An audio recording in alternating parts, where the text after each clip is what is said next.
Olá, residente! Espero que você esteja aproveitando bem os conteúdos abordados na disciplina Sistema de Gestão Ambiental. Chegamos na nossa última aula e hoje abordaremos as fases de verificação no SGA e também das ações corretivas, ações preventivas sobre os riscos oferecidos ao meio ambiente devido aos processos desenvolvidos pela organização. É fundamental na operacionalização de um sistema de gestão ambiental a verificação contínua de seus processos, para que a melhoria contínua ocorra efetivamente na empresa e que melhore o seu desempenho ambiental. Não basta apenas implementar o SGA e formalizar uma estratégia para a proteção do meio ambiente. Um mecanismo para a avaliação dos processos e do próprio SGA deverá ser prevista na fase de planejamento do sistema de gestão. Vale lembrar que a metodologia ou mecanismos estabelecidos para a realização desta avaliação deverá ser coerente à política ambiental formalizada pela empresa e que a alta direção deverá acompanhá-lo, apoiá-lo e realizar as devidas adequações para o seu melhor desempenho. Então, quando o SGA já passou por sua fase de implementação, deverá seguir para a fase do checagem ou verificação dos processos para a análise do seu desempenho ambiental. A verificação sistemática ligada ao SGA deverá atingir todos os setores, em especial aqueles que ofereçam risco de impacto ambiental. No requisito 9 da norma ISO 14001 de 2015, são apresentadas as diretrizes para avaliação do desempenho. A empresa tem autonomia para definir o que convém que seja monitorado e medido. Para o monitoramento e medições, convém que sejam considerados os aspectos ambientais significativos, os requisitos legais e outros requisitos e os controles operacionais da organização. O monitoramento pode ser definido como ato de acompanhar uma atividade com base em informações coletadas ou observadas, para verificar-se a sua condição ou estado. Assim, recomenda-se que a metodologia aplicada pela empresa para realizar o monitoramento, as medições e devidas avaliações seja definida pelo SGA, a fim de assegurar que os resultados sejam confiáveis, reproduzíveis e rastreáveis e que as tendências possam ser comunicadas. Convém que o desempenho ambiental e a avaliação de resultados sejam reportados para aqueles com responsabilidade e autoridade para iniciar a ação apropriada. É importante destacar que todas as medições e os monitoramentos devem ser estabelecidos sobre elementos com possibilidade de controle ou administração, ou seja, aqueles sobre os quais as pessoas envolvidas têm responsabilidades e podem atuar na correção de desvios para a melhoria dos resultados. Com base nas formas de medição e monitoramento, os equipamentos de medição utilizados deverão ser identificados e controlados.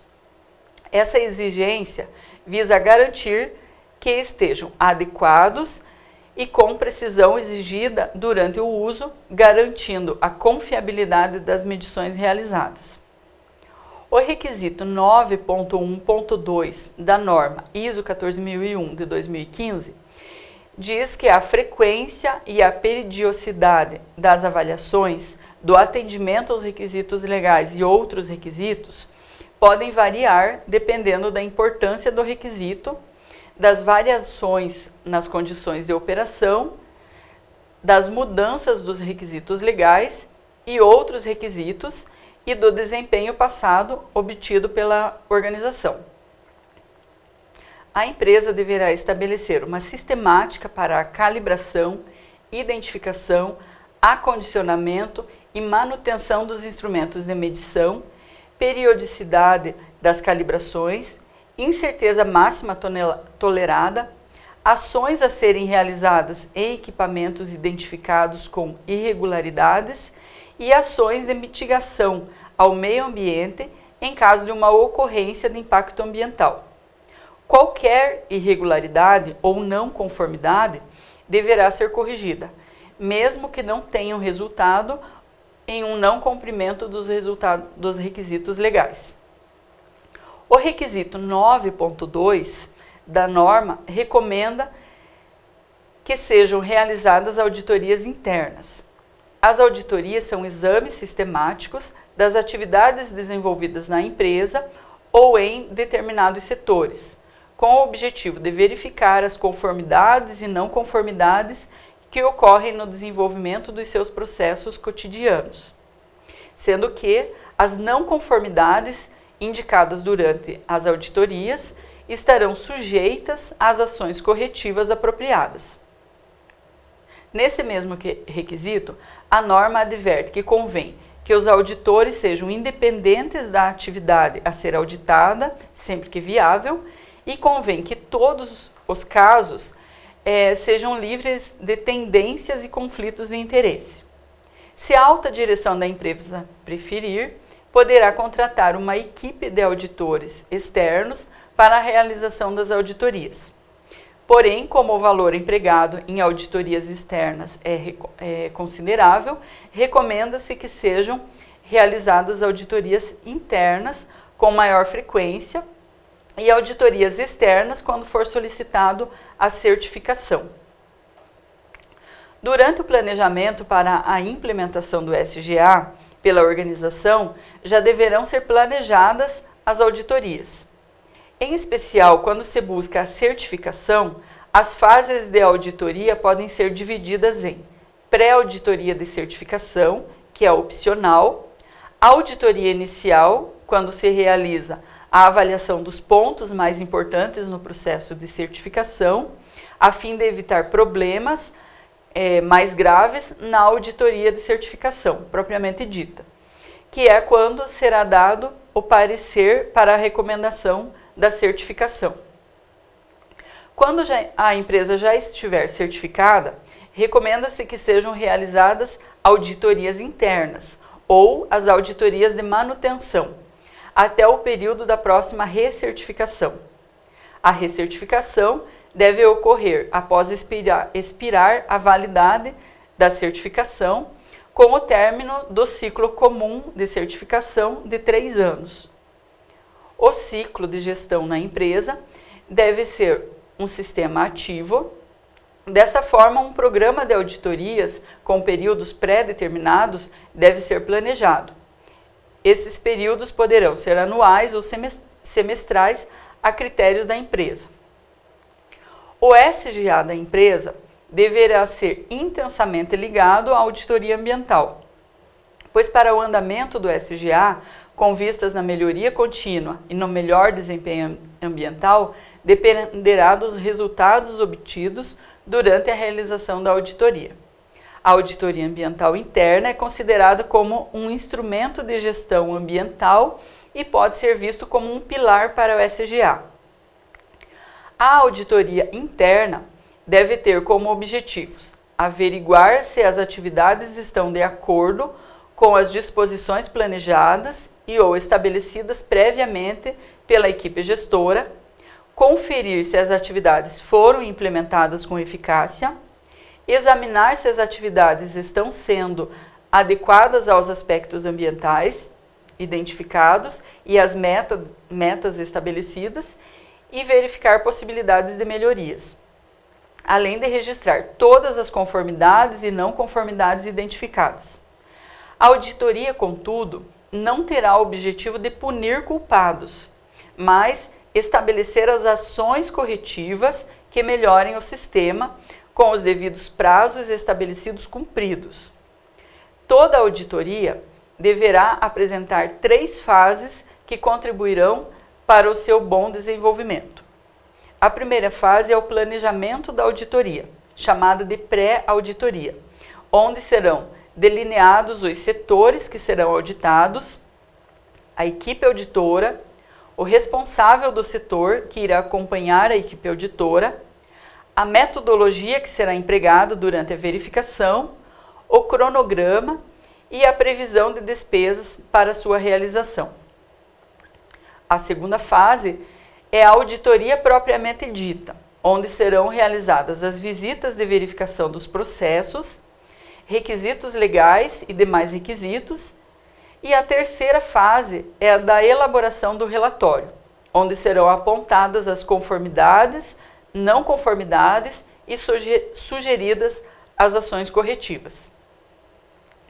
É importante que os relatórios das auditorias, após recebidos e analisados pela alta direção, sejam arquivados para que os dados levantados sejam confrontados nas auditorias posteriores.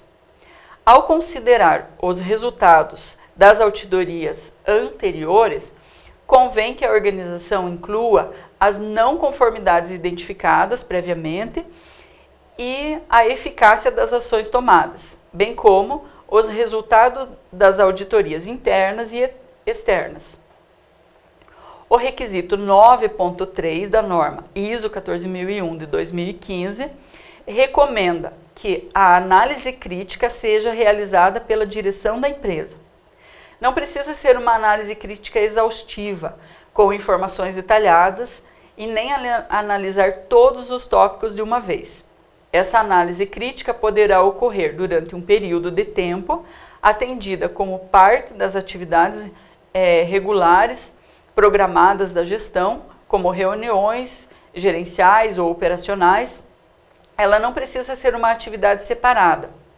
O requisito também recomenda que as reclamações pertinentes recebidas das partes interessadas sejam analisadas criticamente pela alta direção para determinar as oportunidades de melhoria. No ano de 1996, foram publicadas pela ISO e a ABNT 3 normas que davam orientações para a realização das auditorias ambientais ligadas ao SGA. As normas ISO 14010 e 14011 apresentavam as diretrizes e procedimentos para a auditoria ambiental, e a norma ISO 14012 apresentava os critérios de classificação para os auditores. Para uma melhor adequação ao sistema de gestão integrada, no ano de 2002, as 3 normas foram canceladas e substituídas pela norma ISO 19011, que trata das diretrizes para auditoria ambiental e critérios de classificação para auditorias ambientais, e essa norma foi atualizada no ano de 2019. Esta é uma adequação sugerida pela norma ISO 14001 de 2015, que o Sistema de Gestão Ambiental, ou SGA, se ajuste à organização, seus sistemas de operação, cultura e de negócio. Embora os sistemas de gestão busquem melhorar os processos da empresa, é natural que falhas possam ocorrer, que os objetivos possam não ser alcançados e os processos de operações de caráter técnico possam se desviar dos procedimentos normais. Desde o momento do planejamento, a execução e a avaliação dos processos devem ser previstas rotinas que permitam uma rápida detecção das falhas para que as ações corretivas possam ser imediatamente acionadas. Em uma situação emergencial, podem ser realizadas uma correção ou a ação para eliminar uma não conformidade identificada, como mostra a figura 1A. Contudo, ela não eliminará a causa, apenas adequará uma situação de não conforme em conforme. O requisito 10 da norma ISO 14001 de 2015, que é o último requisito geral para a orientação da implementação do SGA, trata da melhoria e cita como exemplos de melhoria a ação corretiva, a melhoria contínua, a mudança inovadora, a inovação e a reorganização. A norma define conformidade como o atendimento de um requisito e não conformidade, consequentemente, o não atendimento de um requisito. A ação corretiva indicada na figura 1B pode ser entendida como a ação para eliminar a causa de uma não conformidade e para prevenir a recorrência, sendo que pode existir mais de uma causa para uma não conformidade. Melhoria contínua é a atividade recorrente para aumentar o desempenho, que neste caso trata-se do desempenho ambiental e deverá ser coerente com a política ambiental da organização. Uma das principais propostas do sistema de gestão ambiental é agir como um instrumento de prevenção. Desta forma, deve-se buscar a ação preventiva, ou seja, aquela realizada para eliminar a causa de uma potencial não conformidade, indicada na figura 1C. A figura mostrada no slide apresenta o roteiro denominado Metodologia de Análise e Soluções de Problemas, usado para a investigação e solução de problemas, que poderá também ser empregado na avaliação das questões ambientais. Ser um bom observador é uma característica imprescindível para o gestor, uma vez que, por meio do reconhecimento das características do problema, será possível descobrir suas causas principais e então seguir para a elaboração seguida de execução do plano e que possa combater essas causas. Após esse processo concluído, verificação e efetividade da ação, realmente obteve-se um resultado efetivo? Sim. Essa resposta significa que a metodologia empregada permitiu ações positivas e resultados concretos, que no caso da gestão ambiental pode ser compreendido como, através de uma metodologia, o risco de impacto ambiental está controlado. Esta é uma metodologia que pode ser utilizada como padrão. E pensando na melhoria contínua, segue-se para a revisão das atividades e planejamento para ações futuras. Porém, se no momento da pergunta obteve-se um resultado efetivo, a resposta for não, volta-se à fase de observações e análise e recomeça o ciclo. Após o processo de investigação das causas, deve-se determinar as ações corretivas necessárias para superá-las. Essas ações deverão ser acompanhadas para determinar sua aplicação e eficácia. O registro das ações é de relevante importância, uma vez que o acompanhamento e as comparações dos resultados tornam-se possíveis. O slide mostra um modelo simplificado de formulário que poderá ser utilizado na tratativa de não conformidades. O estudo da norma ISO 14001 de 2015 pode ser concluído dizendo que o ritmo, a extensão e o cronograma das ações que apoiam a melhoria contínua devem ser determinados pela própria empresa. O seu desempenho ambiental poderá ser aumentado pela aplicação do sistema de gestão ambiental como um todo ou como melhoria de um ou mais dos seus setores. Assim, completamos o ciclo PDCA.